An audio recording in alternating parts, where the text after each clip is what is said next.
வணக்கம். இப்போ வந்து நம்ம முழு மிளகாய் சாம்பார் எப்படி வைக்கிறதுன்னு பார்ப்போம். காரம் இல்லாமல் வெயிலுக்கு ஏற்றபடி இப்போ வைப்போம். முதல்ல கிண்ணத்தை வச்சு கம்மியாக எண்ணெய் ஊற்றணும். ரொம்பவும் அதிகமாக சேர்க்கக்கூடாது. பிபி இருக்குது எனக்கு, அதனால் நான் திட்டமாக ஊற்றிக்கிறேன். உங்களுக்கு கொஞ்சம் தேவைன்னா கொஞ்சம் அதிகமாக ஊற்றிக்குங்க. ஃபஸ்ட்டு எண்ணெய் ஊற்றணும். எண்ணெய் ஊற்றிட்டு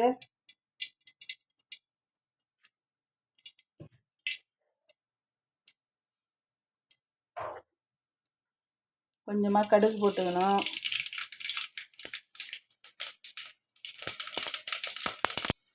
வெடிக்கிட்டு வந்துட்டு இந்த பச்சை மிளகாயை போட்டுக்கணும். போட்டுக்கிட்டு வெடிக்கிட்டு வந்துட்டு பூண்டு போட்டுக்கணும். நசுக்கி வச்சுக்கிற பூண்டு, அப்புறமா கருவேப்பிலை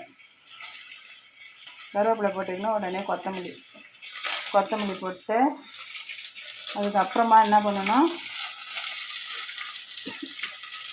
நீங்கள் வெங்காயத்தை போடணும். இதில் கொஞ்சம் பெருங்காயம் போட்டு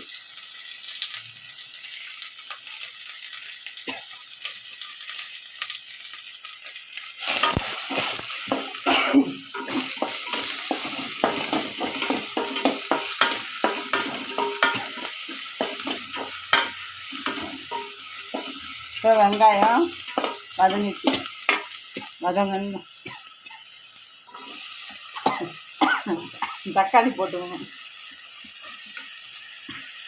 போட்டுக்கின்னு கொஞ்சமாக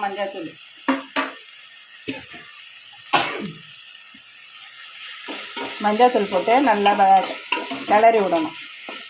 இதை நல்லா கிளறிட்டு ஃபஸ்ட்டு நான் வந்து கட்டி பெருங்காயம் போட்டோம், அது பத்தாதுட்டு இப்போ நான் கொஞ்சம் தூள் பெருங்காயமும் சேர்த்துக்கிறேன்.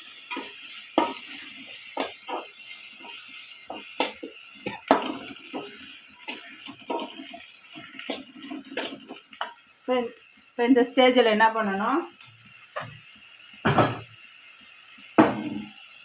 நம்ம வேக வச்சிருக்கிற குக்கரில் வேக வச்ச பருப்பை ஊற்றிக்கணும்.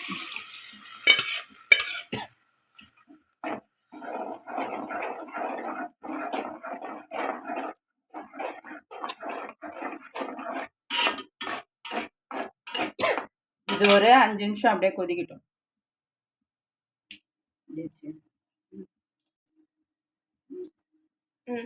இப்போ கொஞ்சம் உப்பு போட்டுக்கிறோம். உப்பு போட்டுட்டு கரைச்சி வச்ச புளி தண்ணியை இதில் சேர்த்துக்குவோம்.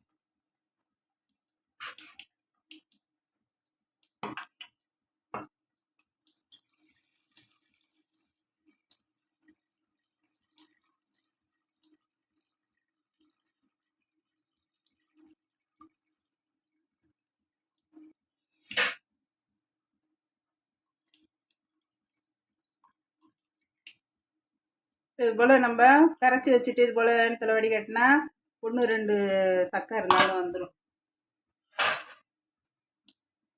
இப்போ நம்மளாம் சாம்பாரை தொழை விட்டுற வேண்டியதுதான்.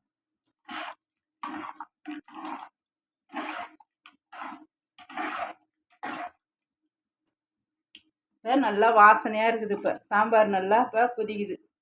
நல்லா இது கொச்சதும் 10 நிமிஷம் சென்று இறக்கிட வேண்டியது தான். நன்றி, வணக்கம்.